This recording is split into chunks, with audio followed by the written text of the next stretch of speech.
कौन भेजा है? अच्छा, हमको कौन भेजा? सर्टिफिकेट दिखाइए, हमको दिखाइए सर्टिफिकेट दिखाइए। अरे हम सर्टिफिकेट आप देखिए ना, लेने से मोबाइल लेने से हो जाएगा। कौन है आप कौन है? कौन है? आकाश आनंद जो है चंद्रशेखर आजाद से अगर तुलना करें तो वो बच्चा नहीं बल्कि शिशु साबित हो जाएंगे, शिशु जिसको कुछ भी ज्ञान नहीं हो। और कल हमको ये प्रत्यक्ष देख कर ये मतलब कौन है सर? कहाँ आईडी कार्ड? कहाँ आईडी कार्ड? आईडी कार्ड कहाँ? क्यों? ये देख लीजिए, ये देख लीजिए, ये देख लीजिए। हाँ बिल्कुल बिल्कुल, लगाइए लगाइए लगाइए, आप लगाइए।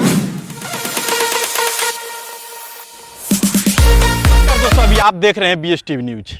आज हम बात करेंगे, देखिए बात ये करेंगे 25 अगस्त 2023 को पटना के बापू सभागार में BSP का एक सम्मेलन होता है, पिछड़ा अति पिछड़ा का अधिकार सम्मेलन होता है, जिसमें कार्यकर्ताओं के द्वारा पत्रकारों के साथ धक्का मुक्की किया जाता है। इसी बीच हम बात करेंगे, देखिए जिनके साथ धक्का मुक्की हुआ, जिनका माइक छीना गया, और देखिए BSP के जो कि समर्थक के कार्यकर्ता कहें उन लोगों ने कैसे बदतमीजी की पत्रकारों के साथ। इसी बीच हम बात करेंगे, देखिए जिनके साथ धक्का मुक्की किया गया है, जो कि वो जनतंत्र खबर चलाते हैं, जनतंत्र खबर के रिपोर्टर हैं नरेंद्र बसंत जी। इनसे हम बात करेंगे, देखिए बात करेंगे कि BSP के कार्यकर्ता और समर्थक आखिर क्यों धक्का मुक्की करने लगे जनतंत्र खबर के पत्रकार नरेंद्र बसंत जी से। तो आइए डायरेक्टली हम उनसे फ़ोन लगाते हैं, उनसे फ़ोन पे बात करते हैं। बने रहिए वीडियो में और देखिए जनतंत्र खबर नरेंद्र बसंत जो कि बक्सर के रहने वाले हैं। अरे हम सर्टिफिकेट लेने से मोबाइल लेने से हो जाएगा। कौन है आप कौन है? हाँ सर, BSTV न्यूज में आपका स्वागत है। बहुत बहुत धन्यवाद। सर नरेंद्र बसंत जी, एक बात बताइए, कल आप गए थे पटना के बापू सभागार में BSP के एक सम्मेलन में, और आप लोगों के साथ काफ़ी धक्का मुक्की बदतमीजी किया गया BSP के समर्थकों के द्वारा और कार्यकर्ताओं के द्वारा। आखिर वो सब मंजर कैसे हुआ, थोड़ा बताइएगा, क्योंकि आपका जो रिकॉर्डिंग हो रहा है, कॉल रिकॉर्डिंग हो रहा है, वीडियो भी हम बना रहे हैं। देखिए सबसे बड़ी बात यह है कि कल जो है लगभग आज 5-10 सालों के बाद जो है बिहार की राजधानी पटना के बापू सभागार में यह पिछड़ा अधिकार सम्मेलन हो रहा था, और जिसके मुख्य अतिथि आकाश आनंद जी थे। और सभी लोग एक्साइटेड थे कि आकाश आनंद का स्वागत किया जाए।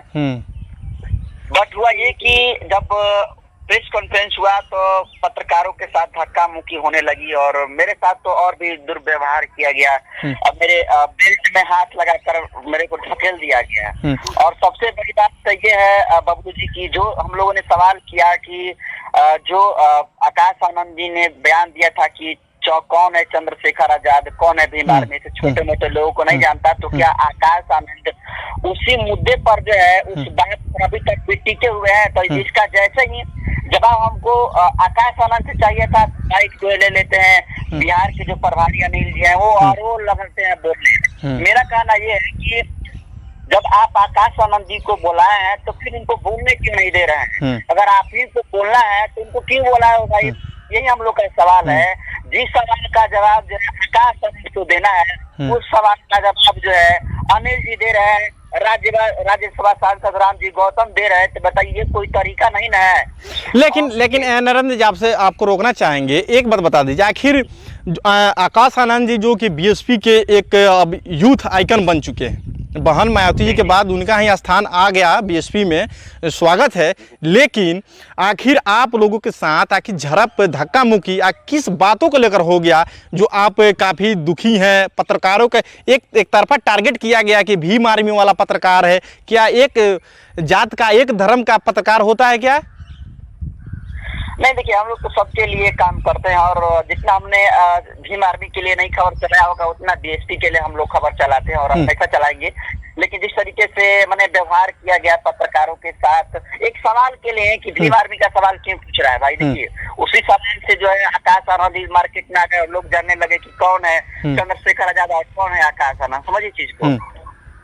तो वह ये है कि देखिए हम लोग का सिर्फ इतना कहना था कि आप आकाश आनंद जी को बोलने दीजिए, और जो माइक जो है आकाश आनंद जी के पास था उसको ये अनिल प्रभारी जी अपने हाथ में ले लेते हैं और वही जवाब देने लगते हैं। और सबसे बड़ी बात है कि ये एक और दो लोगों के साथ नहीं हुआ है, वहाँ पर जो मेन स्ट्रीम के जो मीडिया वाले लोग थे उनके साथ भी इस तरीके से बिहेवियर हुआ। और सबसे बड़ी बात ये सब था कि पिछड़ा से पिछड़ा महासम्मेलन हो रहा था, लेकिन उसमें पिछड़ा से पिछड़ा कम लोग थे, अनुसूचित जाति के यानी शेड्यूल कास्ट के लोग सबसे ज्यादा थे। और सबसे बड़ी बात की पूरे जो है बाबू सभागार में बहन कुमारी मायावती और नीरज पटेल, ये जो अनिल पटेल है उनकी तस्वीर लगी हुई थी, लेकिन बाबा साहब भीमराव अम्बेडकर की कहीं तस्वीर नहीं लगी हुई थी। देखिए उस वीडियो में काफी वीडियो वायरल हो रहा है, वीडियो काफी लोग ट्रोल कर रहे हैं। उस वीडियो में देखिए जिस विचारधारा पे बीएसपी काम करती है, जिसके नामों को लेकर प्रचार प्रसार करती है, उस व्यक्ति का उसमें फोटो कहीं नहीं दिखाई दिया। अंदर फोटो था या ना था, लेकिन बाहर के जितने भी बैनर लगे थे उस सब पे बहन मायावती जी का और जो कि बिहार के जनतांत्रिक पार्टी के विलय करने वाले अनिल बिल्डर जी हैं उनका ही फोटो एक दिखाई दिया करता था। हाँ सही बात है। देखिए तो ये बिल्कुल गलत है ना। देखिए मुख्य अतिथि आकाश आनंद जी का भी नहीं उसमें तस्वीर लगाई गई थी। कहीं ना कहीं आकाश आनंद का जो है सबसे बड़ा अपमान हुआ है, समझिए बात को। भले इस चीज का एहसास आकाश आनंद को न हो, बट सबसे बड़ा अपमान हुआ है आकाश आनंद का, बाबा साहब भीमराव अम्बेडकर का और माननीय कांशीराम का था। और देखिए आकाश आनंद को हम लोगों ने बहुत करीब से देखा।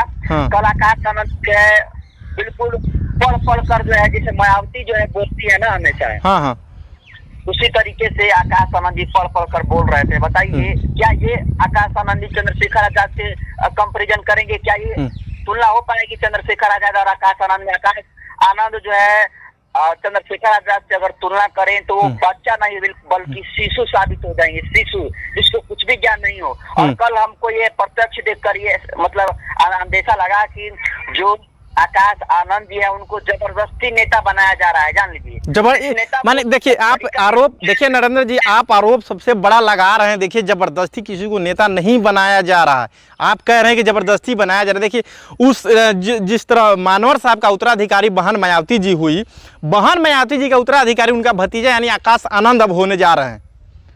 आप कह रहे हैं कि जबरदस्ती बनाया जा रहा है? जबरदस्ती इसलिए बनाया जा रहा है क्योंकि देखिए जो सवाल जो है आकाश आनंद जी को अगर जवाब आता तो देते ना। उनका जवाब अगर वो नहीं देंगे तो बताइए कौन देगा? अगर हम सवाल आपसे पूछ रहे हैं और उसका मोहन से पूछ रहे हैं सवाल, तो कौन नहीं ना देगा जी? कौन ही कोई ना देना चाहिए। उसी तरीके से यदि हमारा सवाल जो है आकाश आनंद जी से था तो फिर क्यों जो है वो जो है अनिल जी उसका जवाब दिए, राज्य सांसद क्यों राम जी गौतम दिए? तो कहीं ना कहीं उनके बदले में वो सवालों का जवाब दे रहे थे। तो इससे तो ये स्पष्ट हो रहा है कि आकाश आनंद को जो है बोलने नहीं आ रहा है। यही ना स्पष्ट होगा। अच्छा एक चलते नरेंद्र जी चलते आपसे एक सवाल करेंगे, आखिर भीम आर्मी से बीएसपी वाले लोगों का इतना जलन क्यों है? देखिए इसलिए जलन है कि देखिए आज कहीं ना कहीं बीएसपी के हर एक मंचों पर भीम आर्मी की चर्चा होती है। तो चंद्रशेखर आजाद ने अपनी पहचान खुद बनाई है और आकाश आनंद जी विरासत पर राज कर रहे हैं, इसमें कहीं दो राय नहीं है। और देखिए आज चंद्रशेखर आजाद वो करके दिखला दिए हैं कि उनकी चर्चा चारों तरफ हो रही है और यहाँ तक बीएसपी के मंचों पर हो रही है। और देखिए हो ना हो मुझे लगता है कि 90% लोग आकाश आनंद को चंद्रशेखर आजाद की वजह से जानते हैं, क्योंकि जिस तरीके से आपको पता है कि जब उन्होंने कहा कि मैं किसी छोटे छोटे लोगों को नहीं जानता, भीम आर्मी को नहीं जानता, उससे वो काफी वायरल हुए। उससे तो और लोग जानेंगे कि नहीं आकाश आनंद कौन है। कहीं ना कहीं जो है मुझे लगता है कि अब दौर जो है चंद्रशेखर आजाद का है और आने वाले समय में बहुत ही चंद्रशेखर आजाद का मतलब क्या कहेंगे लीडर है, आइकॉनिक अगर कहा जाए लीडर तो मेरे हिसाब से चंद्रशेखर आजाद है और पूरे भारत पर राज कर रहे हैं। अगर संगठन के मामले में करेंगे तो इकलौता ये बार मेरे साथ संगठन है, पार्टी है आजाद समाज पार्टी, जिसका संगठन और पार्टी जो है भारत के 28 राज्यों में है। उसके बाद तो आप देखिएगा कि बड़े बड़े पार्टियों का भी नहीं है जितना जो है समर्पण चंद्रशेखर आजाद के प्रति है। और कल जिस तरीके से बाबू सभागार से आकाश आनंद जी बोल रहे थे, मतलब कोई जोशे नहीं, लग रहा था कि लोग एकदम नीरस बैठा हुआ है। मतलब कहीं भी ग्राउंड लेवल पे कहीं कोई हो हल्ला नहीं, आवाज नहीं, एकदम देख कर बोल रहे थे। निशाना भी तेजस्वी और नीतीश कुमार पर साध रहे थे। लग रहा था कि मतलब कितना एकदम लेजी में होकर ये भी बोल रहा है। तो कहीं ना कहीं बतौर एक नेता जिसको सुनने के लिए तमाम लोग जो है काफी दूर दूर से आए थे और इतना शॉर्ट बोलकर निकल जाएंगे उम्मीद नहीं थी सर। और हम लोग के साथ तो जो व्यवहार हुआ वो तो हुआ ही, आ जाएगा। अच्छा एक बात बताइए, जब आप लोग साथ धक्का मुक्की हुआ था, बीएसपी के और सारे बुद्धिजीवी और वृद्ध व्यक्ति भी उसमें शामिल थे, लेकिन वो लोग भी मना करने से तुल गए, माना नहीं कर पाए आप लोग साथ धक्का मुक्की जब हो रहा था तो? देखिए, ये सिर्फ व्यवहार हम लोग के साथ नहीं हुआ, बीएसपी के काफी वरिष्ठ कार्यकर्ताओं को भी ढकेल दिया गया है। हाँ। मेरे सामने ही बुजुर्ग थे, वो आकाश आनंद को माला पहनाने चाह रहे थे, लेकिन उन्हें रोक दिया गया और वहाँ पर जो बाउंसर था उन्हें ढकेल दिया गया। हालांकि वो गिरे नहीं, बट वो गिरते गिरते बचे।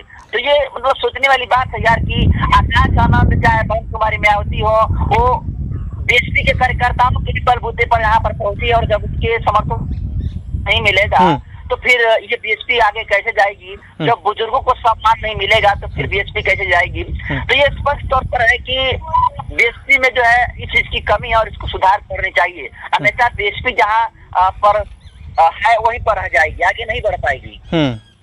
तो आपको क्या लगता है कि आकाश आनंद जो है, और आकाश आनंद से आगे मैंने समझ है कि कई गुना ज्यादा डेवलप कहा जाए हर एक क्षेत्र में, हर एक एंगल में चंद्रशेखर आजाद रावण है? बिल्कुल है। देखिए, ये बात सब लोग जानते हैं कि देखिए, हर नेताओं के ट्वीट करने से पहले चंद्रशेखर आजाद ग्राउंड पर होते हैं, और आकाश आनंद का क्या कहा जाए? ये भी हम लोग ने सवाल कहा कि आकाश आनंद जिस चंद्रशेखर आजाद जी जाएंगे, उत्पीड़न होगा तो क्या आकाश आनंद जी जाएंगे? तो आकाश आनंद जी कोई नहीं बयान है। मतलब ये स्पष्ट थोड़ी है कि जो आकाश आनंद जी है सिर्फ चुनाव के लिए चारों तरफ घूम रहे हैं, इसके पीछे ग्राउंड लेकर से इनका कोई मतलब नहीं है। क्योंकि देखिए, आज चुनाव आया है तो आज बीएसपी निकल कर आई है, बीएसपी रैली पर रैली कर रही है, संकल्प यात्रा कर रही है, महासम्मेलन कर रही है, जबकि हम लोगों ने लगातार जब चुनाव से कोसों दूर था मतलब नहीं था, उस वक्त भी जो है भीम आर्मी अपने ग्राउंड पर थी और हम लोग रिपोर्ट करते थे कहीं भी अत्याचार होता था। और आज देखिए, भीम आर्मी जो कल थी वो आज कर रही है, लेकिन बहुजन समाज पार्टी जो है कल नहीं थी, लेकिन जब चुनाव नजदीक आ रहा है लोकसभा का या फिर विधानसभा का, तो वैसे वैसे जो है तमाम लोग जो है निकल कर सामने आ रहे हैं। तो कहीं ना कहीं उसको चुनावी स्टैंडिंग कर सकते हैं, और आकाश आनंद को जबरदस्ती नेता बनाया जा रहा है, इसमें कहीं दो राय नहीं है सर। बहुत बहुत धन्यवाद, बहुत बहुत धन्यवाद बबलू जी। तो आप लोगों ने सुन लिया, और जनतंत्र खबर के पत्रकार नरेंद्र बसंत जी के साथ है, और नरेंद्र बसंत जी अपने मुख से कैसे कैसे बीएसपी के बारे में, और ख़ास करके बिहार की जो राजनीति में बीएसपी अब बढ़ चढ़ के हिस्सा लेने जा रही है,